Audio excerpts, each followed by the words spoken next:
Greetings and welcome to the Prime Directive. I'm your host Jefficho. My co-host is always Chris. Say hi, Chris. Hello. So, Star Trek: The Brightest Star. Oh boy. Yeah, we finally get our Saru episode. Everybody says he's the most interesting character, their favorite character of the show. Personally, I like Tyler. Not that they did a great job with this character. It's your boy. But hey, they got something in common. Well, I'd love to say Connor, but he didn't last long enough.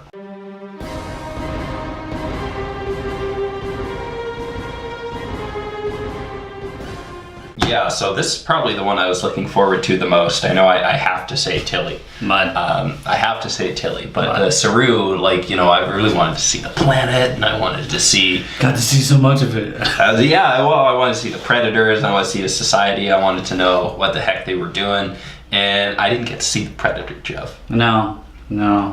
For all we know, the Predator is literally Predator.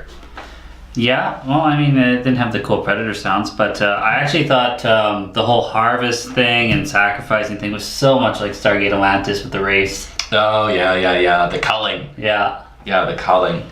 Sort of. I think the wraiths were a little more aggressive with it. Well, I mean, if you're willing to just step into the circle and get beamed up, of which, things falling off the ship. We never saw a ship. What are you talking about? Yeah, right.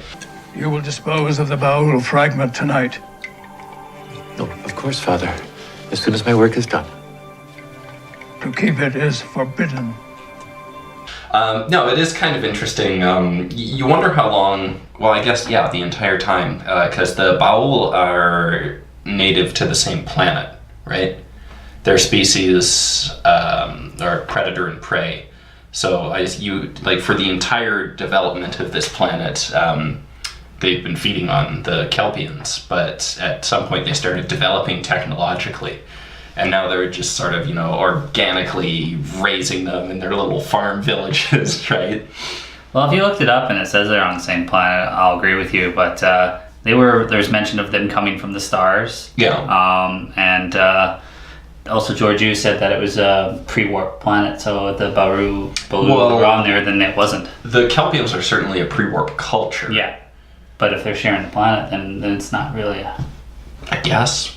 Maybe the homeworld is just a farm for them now. But I think just based on what we know of Saru from before, I would assume that predator species was also native to the planet. What's the Kelpien's job to do each day and main source of food? Yeah, that was a bit much. The thing just opens and I'm like, they're harvesting, oh god, that's kelp.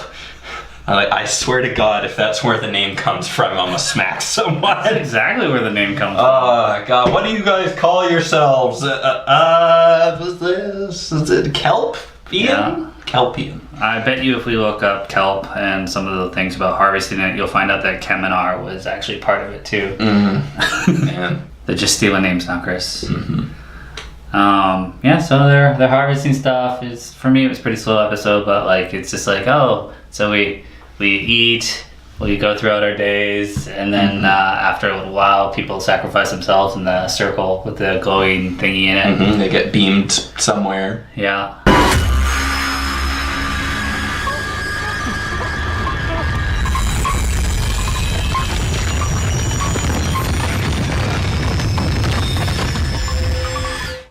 They were used as a resource, probably a food resource. As we know, Kelpiens taste delicious.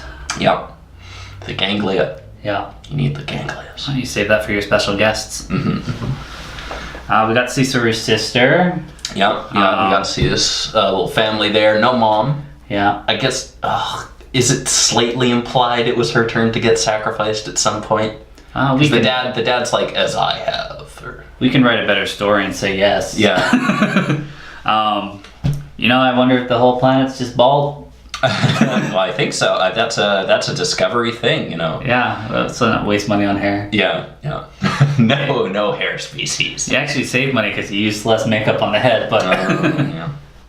That would have been kind of cool. We got to see Alien Butterfly, a little CGI thrown at us. Yeah. And then the shots of the village were kind of cool. They're very short, but the big zoom out shot was sort of interesting there. Little fires, little huts, made me think of medieval times. Yeah, and I was not expecting Saru's species to be that primitive. Yeah.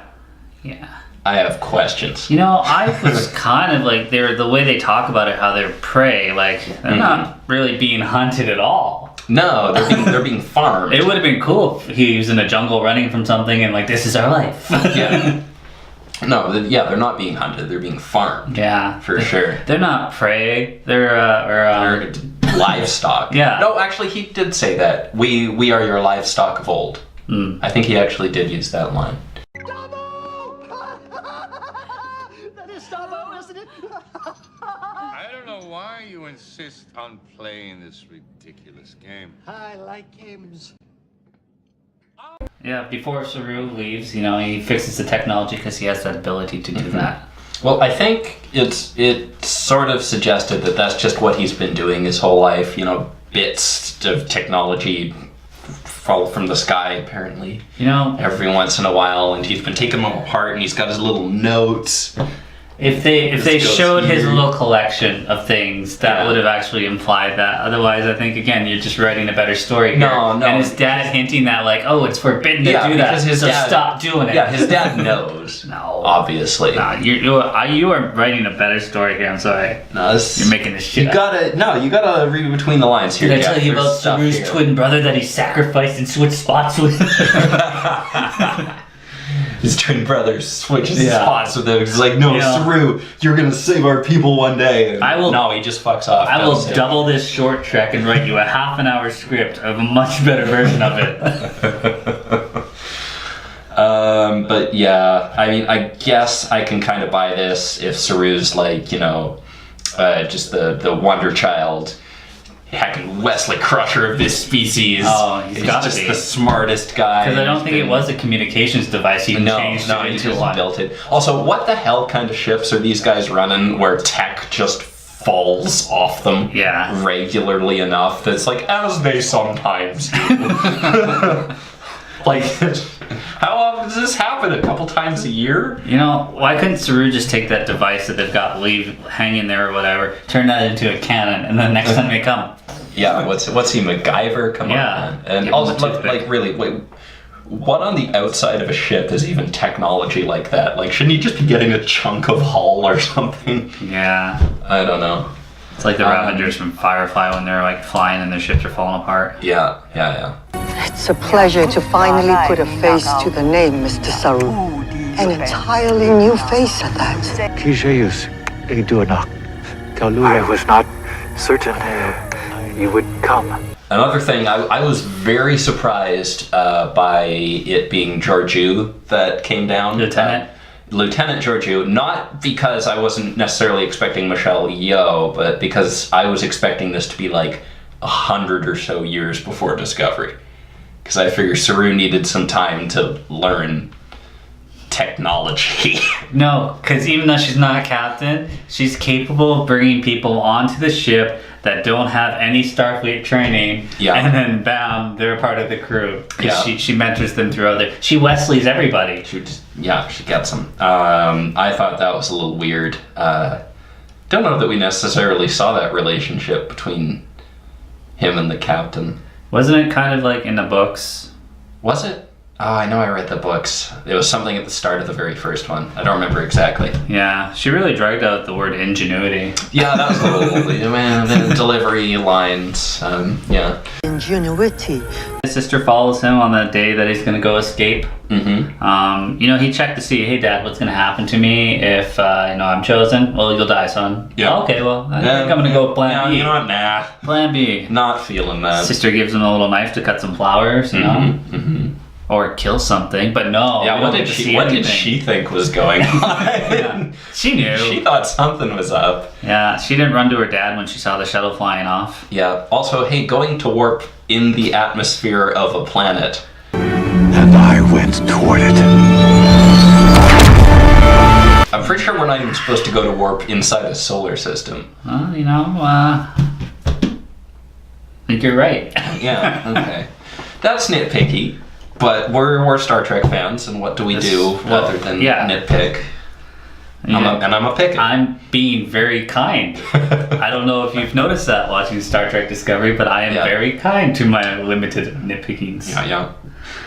We have seen this before where somebody's been invited In the episode First Contact, where Riker gets like hurt and taken to the hospital, and he's got the whole thing. Magistrate Yale of the Malcorians, Space Bureau. Yeah, she got taken because they're just like, well, she's gonna have so many questions, and you know, the people, it's gonna take like hundreds of years for them to accept that there's other life out there. So she can go with you guys. Yeah. Will you help me? If you make love to me. What? I've always wanted to make love with an alien. The other thing this reminded me of was another TNG episode, Pen Pals, which is he's basically doing the same thing as the little girl there, where he's sending messages out, you know, help me, help me. She had such long, freaky fingers, Chris. Yes, so does Saru. Yeah. And it was basically the same decision Starfleet came to there as well. So I wonder if this is one of the precedents that Picard was looking at. Well, you know, what I liked was about that one, because we're fleshing out a larger episode there, but Picard like agreed, made the decision, and then Starfleet agreed, and it's like, well, got ourselves out of that trouble. No consequences, Data. No consequences. Georgiou's like, I want to know what happens when Georgiou like lied. She's just like, yeah, like she didn't go to Starfleet. She just stole. Well, okay, yeah, she said she went to Starfleet, but no, maybe she's just taken the shuttle down. She got a stowaway on the Shenzhou. Yeah. And so, how old is the Shenzhou? We knew it was an older ship, but like if she was on it as a lieutenant, then became captain. It's everybody's dream to like serve on an old ship and become captain. Don't you want to be on the new ship? I don't know. I feel like that's pretty weird, working your way up to captain of the ship you're already on. Yeah. Like that doesn't usually go that way. It seems odd. Well, yeah, because you can. Like Riker almost did it. Yeah. Well, he got captain. Yeah. In that Borg episode. It's limited storytelling. They don't. What I feel is like they don't want to tell you, oh, it was another ship, because you don't know this other ship, but you do know the Shenzhou. Yeah, I was really expecting, you know, when we saw the figure getting out of the shuttle and she was shadowed, I was like, oh, it's shadowed because it's like, oh, what era is this? What uniform it was going to be? And then it was just Michelle Yeoh, and I was like, no, it's Tilly's mom. You're not going to see her face. Okay. Yeah. Yeah, I was expecting a more Enterprise-ish era uniform, like something between there and Disco. That would have been actually really cool. A really cool callback if they had an Enterprise uniform. Yeah, because I was expecting, because I think we know Saru lives a fairly long time, and I was expecting it would take a while for him to get cut up. No. Well, you know, there's all that rights crap too. Like, what can they use? Do they have to actually make the show look different? Mm-hmm. So you never know. Pretty sure CBS owns all the television rights, though. Yeah, no, that shouldn't be a problem. We've already dipped into Enterprise a fair bit. Yeah, Captain Archer. Yep. Yeah, and just the whole Defiant thing. It's true. So, Chris, overall thoughts? Overall thoughts, I thought it was a good story. I don't think it was the story I was expecting, and a lot of the stuff that came out of this was different than what I thought they'd do. The balance must not be upset. Those who offer their lives do so that the Baul can be sustained, so that the rest of us may live in peace and comfort. The time will come for each of us. That is the balance. But I thought it was a good story. It was well put together. I wish they didn't shoehorn Georgiou in there. I think that's going to be my big knock against this is... And warp. Yeah. Atmosphere. Well, whatever. That's nitpicky. But I wish they didn't shoehorn Georgiou in this, and because I would have felt better about it if they actually gave Saru some time. You just didn't just jump in there. Could have had T'Pol. Yeah, T'Pol. Overall, it was cool. Saru, Doug Jones doing another good job, but I wanted a much more interesting story. I feel like the writers are just like so narrow-minded of like, they're Kelpiens. What do they mine? Kelp. Okay, what else could I take? I wonder when they decided that. Like, what else can we do? Like, why don't we take that thing from Stargate Atlantis where they harvested, and not do the whole predator-prey thing, because that would be, like, too cool to see. Yeah, like, I didn't see Fear either. I didn't see Threat Gangula. No, we did. They live in Fear a lot. Yeah. So, I guess, when they're getting pulled up. Yeah. But the camera's shaky, I couldn't see. Overall, it's typical Discovery. I think I'm looking forward to Mud now.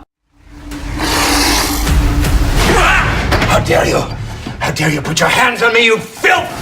It's kind of been like, oh cool, Tilly's got an episode. It's a babysitting episode. And then Calypso, I was just like, yeah, that's a little too cute for me. And you know, it didn't. I don't know how that could ever work into season 2.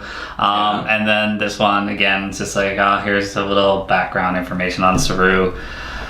Mutt's gonna be doing some seedy shit, and I'm looking forward to that. Mm-hmm. And Rainn Wilson will at least, you know, make me laugh. Very good. Yeah. Well, that's all we got. I believe January 3rd is the next one. Looking forward to it. And yeah, you know, Orville will be up before that. Oh, already? Yeah. Excellent. December 30th.